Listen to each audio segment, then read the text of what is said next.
star I see. Well, Jake, it's good to see you again. It's Thank been you. the best part of a year since we touched base last on your some incredibly rapid music career that's launching for you. Well, thank you for having me back. Most people didn't have me back after the first time, you know, so I appreciate that. Thank you. No, you're not that scary. Don't you worry, Jake. A pleasure as always. But first of all, let's remind everyone how and why you started making music, because you had quite a deep-seated root as to why you began your music quest, as it were. So remind everyone, what started it all off for Jake Aldridge? Well, my father passed away when I was 11 years old, and it's very much since shaped my life, really, and shaped the way that I am as a person now, you know. And I think that the years after that, I was always looking for, you know, I was in that transition of going from a boy to a man. I was looking for a way to express myself, get my emotions out there, you know, and I had all this kind of vented frustration. And I think that that's what music really did for me. It was a way for me to express that, get it out. You know, I started just keeping a diary, and I would write down my day-to-day feelings about, you know, life and that kind of thing. And eventually I started to rhyme some of the words that I was writing down. And before you knew it, this diary was like transforming into a book of poems, really, you know, and that's where the music career really kind of begun for me, if you like. Can you go into a bit more depth about the hurdles that you've had to overcome to get to where you are now? I mean, how has it shaped Jake Aldridge's music now? Well, I think that musically, it was there's been massive, drastic kind of things that have to happen for me to get to where I'm at now, you know, because as I said, really, I was just a kid with a pen and a pad. You know, and to go from that to, you know, someone trying to be a music artist up and coming, you know, is actually a lot involved, especially when I was literally just a lyricist. You know, it wasn't like I'd inherited music from my parents, or they played an instrument or anything like that, you know. And I couldn't actually feel the music back in those early days. I couldn't hear the drum beat. Someone would say to me, you know, just nod your head in time with it, and I would be like, you know, I couldn't get with the rhythm of the song. So as you can imagine, to be writing your own lyrics and have to fit it to music when you are not a musical person, you know, you haven't got rhythm, you can't feel the music. It was drastic, you know, to have to get through those kind of points.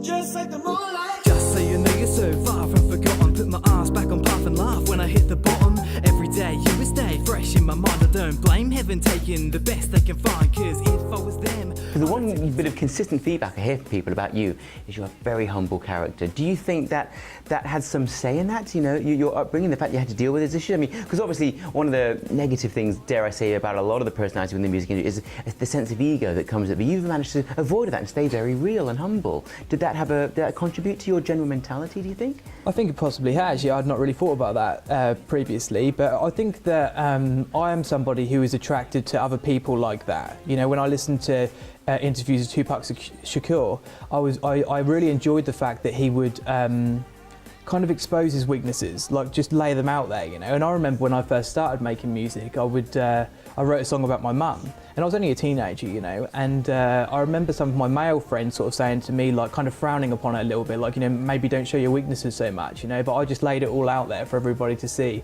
and I'm very much like that, you know. And yeah, I don't feel I feel lucky in my life, really, you know. I may portray the fact that obviously, and tell my story in terms of my father passed when I was very young. It was unexpected, it was sudden, you know what I mean? It's very, very sad, of course, but in the grand scheme of things, I really look back on it like I'm very, very lucky, you know, because for me to have an incredible dad for 11 years is far greater than having a non-existent or a bad father for 60 years, do you know what I mean? So I tend to look at life like that, you know, and I think it's definitely helped me with my music, with my social interactions, with everything, you know. Fantastic. Well, it's a very rare attitude, and I think it's fantastic, so keep that up, Jake. Thank you. Now, moving on to some of the more prominent credentials that you've achieved. Obviously, the 2017 NMG Awards. Yeah. And I think we've got some pictures of that which we're going to run over. And of course, Best Male Act 2018 International Achievers Award. Now, I saw a bit of that myself on social media. Right. That is absolutely fantastic. Now, come on, to be referred to now as a multi-award winner, that's pretty impressive. How do you feel about that? Yeah, it's nice. I'm not going to lie, it is nice. But it's funny, you know, the awards things, because both of the awards that I won were audience-based. They were audience choice awards, so they come down to votes, you know, which I think is great, because as opposed to one judge saying, we liked you, we felt you deserved that. Do you know what I mean? I think for the fact of all these fans to be voting for me is incredible. However, I also think that I knew prior to winning the awards how incredible my fan base was. I could see the support through my releases, through my social interactions and whatever else, you know. So in terms of that, I didn't need the awards. For me, the award really was for the industry. We are in an industry today where, unfortunately, people don't hear your music and say, oh, we like this guy, there's something there, there's something about him, we're going to take him on, we're going to nurture him, do you know what I mean? We're going to see where this leads. That right now they want a full package, signed, sealed and delivered, you know? And I think to appear popular is a very good thing in the industry. You know, these people need to see that actually Jake Aldridge has a decent fan base here, and I think that when you say multi-award winning, you know, it definitely helps in terms of me pushing my music further. It is almost like a certified stamp that they've given me, and I'm very, very grateful for that, you know. It seems to be a bit of a necessary evil these days, doesn't it, almost? I think having that kind of like a seal of approval almost, isn't it? Absolutely, yeah, but I'm incredibly lucky for these people to have voted for me, you know, and yeah, I'm very humbled by that as well. But ultimately, the people have spoken in that case, so well done. Absolutely, fantastic. Yeah. You have to remember as well that, you know, you're up against some very established acts. You know, when I was at the NMG Awards, the room was roaring, you know, when they were calling out some of these nominees, you know. So despite the fan base that I have, I wasn't arrogant enough to think, oh, I've got this, do you know what I mean? Like, I thought there's no chance of my name coming out, and when it did, you know, it was hairs coming up now thinking about it. It was incredible. It really was. You know, your music hit, and yeah, my hand went over my face. You know, and walking through the crowd, I felt about 10 feet tall. You know, and that was thanks to them. So I'm very grateful for that. The cemetery thereabouts when it's all said and done. Guess there had to be a storm for a rainbow to come. I'll be thereabouts when it's all said and done. Yeah, I bet you never thought I'd be rising with the sun. I'll be thereabouts when it's all said and done. Guess there had to be a storm for a rainbow to come. Now let's look at one of your more recent ventures. Now this is the 2018 you released Underdog featuring JJ Leone. I hope I've pronounced that correctly. Great video. All the images from your childhood, your past, all worked into it. It's a very personal looking video. Yeah. And the song as well, it's absolutely fantastic. Now, do you find it difficult revealing so much of yourself to your fan base? And what is your ethos behind doing that? I think that for me, and again, it's about what I'm attracted to and what I enjoy from an artist. You know, when I think an artist is being real, I'm talking about somebody like Adele, for example, you know, who is to me quite raw in her interviews. You know, she's very out there. You can kind of tell with her that's how she is off camera, and that really resonates with me, you know. And I think that in terms of my music, I've always wanted to push that, you know, the inspiration by people like Adele, Tupac Shakur, you know, even James Arthur, you know. I think these people are to me, are more authentic, and I really resonates with me. And I've always wanted that for my music, whether people love it or hate it. I've always wanted it to be something that is a part of me, you know, and to almost like on our clothing, you know, I want to turn it inside out and show people the seams, you know what I mean? Show them the stitching, you know, and show them the inside bits, maybe that most people want to hide, you know.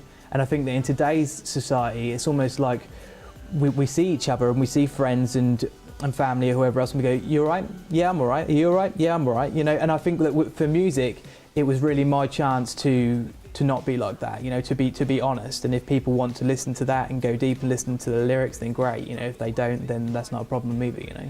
That's right, because I guess a lot of people who are fans of the music, I mean, obviously, yeah, they love the music, that's one part of it, but at the same time, to know the artist, that's a whole added bonus to it all, surely, isn't it? Understand the person behind the music, people love that. And they want that, they do want that. I can see that from social media, you know, people want to know your personal life, they want to know the ins and outs, really, and I've got no problem in showing that. I don't have anything to hide, you know. And I was even thinking recently, like, people on my mailing list and stuff, you know, the real core fans, you know, I want to like exchange numbers with these people, you know, not for a way to promote to them as such, but to have more of a connection with these people, you know, because that's what really resonates with them, and that's what's great for me, you know. Some people still forget us.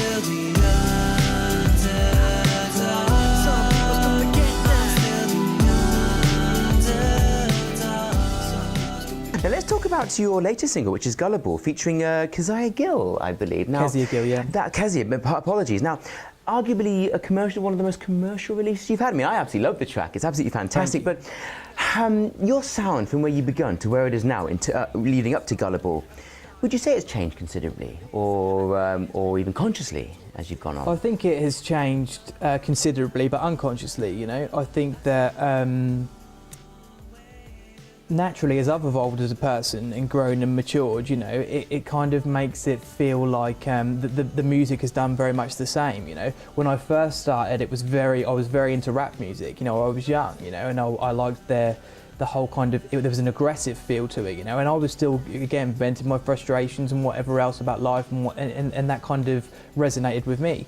But I think as I've got older, I'm now listening to a lot more pop-orientated music, you know. And if you actually listen to my music over the years, it has got a lot more pop, you know. And I think that in the future, as we'll talk about, it's going more and more in that direction, you know. But I feel like what's important to say is that it's going in that direction because that's what I'm enjoying listening to myself, not because maybe that's what's more mainstream. And I don't want people to feel like that's what I'm trying to do, because it really is not what I'm trying to do. I'm just trying to give people what I enjoy. I couldn't think of anything worse than making a song that I hate, that people love. Do you know what I mean? It's just not what I do. It's almost like, the way I see it is, there's two types of fashion designers, right? You've got one fashion designer who will design what is trending. Whether they hate the designs, whether they made the designs themselves, you know, they might have copied somebody else's idea or whatever else, but they will do that because they know it's going to sell, and that's what they're going to do. There is another type who has made the designs themselves. They may not be popular, they may sell very, very little and be much less successful, but they are their own designs. And for me, I am that person, you know. It's almost like, yes, of course I want people to love my creations, but I want them to love my creations. Do you know what I mean? And if that's just a handful of people, that's good enough for me. As long as I love it and it's real, then that's cool. When you're looking like that, you could be right when you're wrong.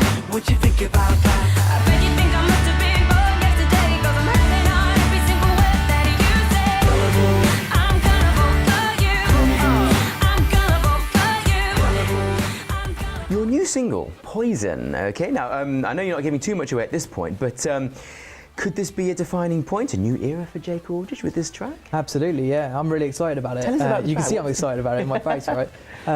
Yeah, it's basically the first time I'm revealing this. It's basically the first time that I haven't rapped on a song. The whole thing is being sung, you know. And over the years, I've used lots of different featured artists. So people say, right, this will be Jake's bit in the verse, and then there'll be a female vocalist coming in here and singing a lovely, pretty chorus. You know what I mean? And they're kind of getting used to that. And I don't want to keep following that same trend, you know. I think over the years, deep down, I've always wanted to sing, you know, but I never really thought I could.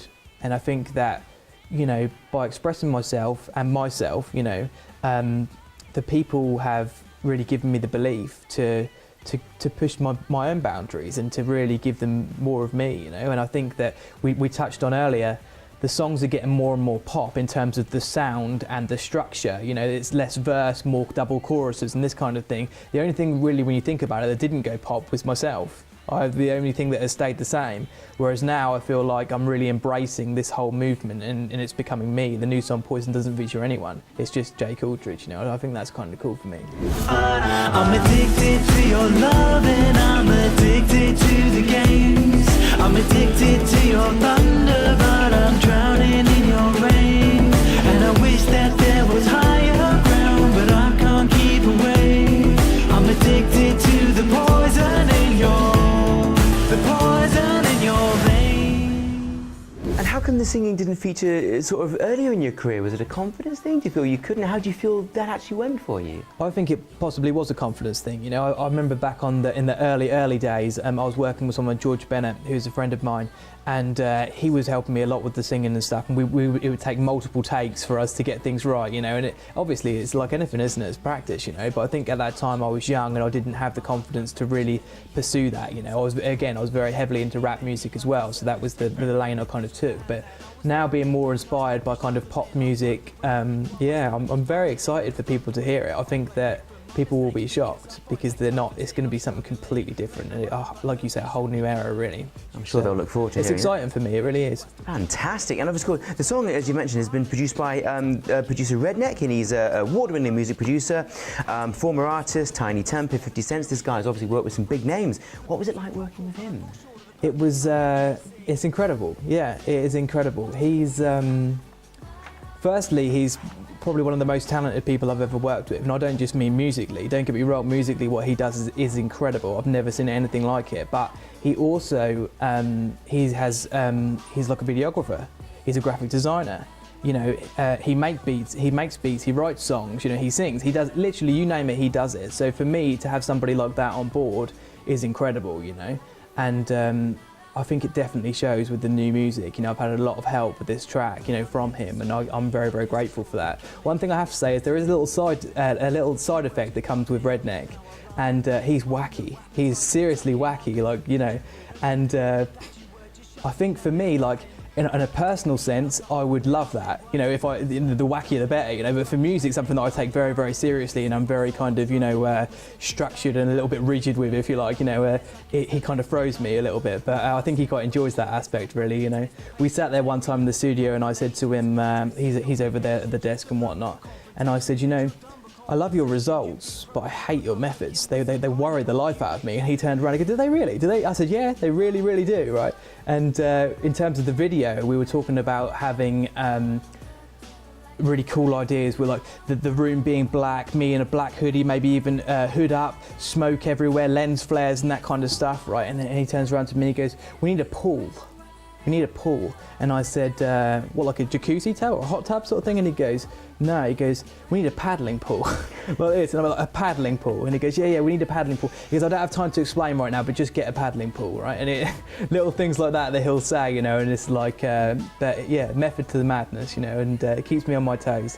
And you know what, creatively, it's amazing to work with someone like that because he challenges me and he pushes my buttons a little bit, you know, in terms of me saying, I want this, I want that, and the producer just giving me that, you know, because sometimes in life we think we want something and then it's not really what we wanted after all, you know, and to have these different kind of opinions and influences is massive in terms of moving forward, I think. Your fans, obviously, what's the best way they can keep in touch with you? Because I know you really do look after the fans and you respond to them whenever you can. What's the best way for them to get in touch?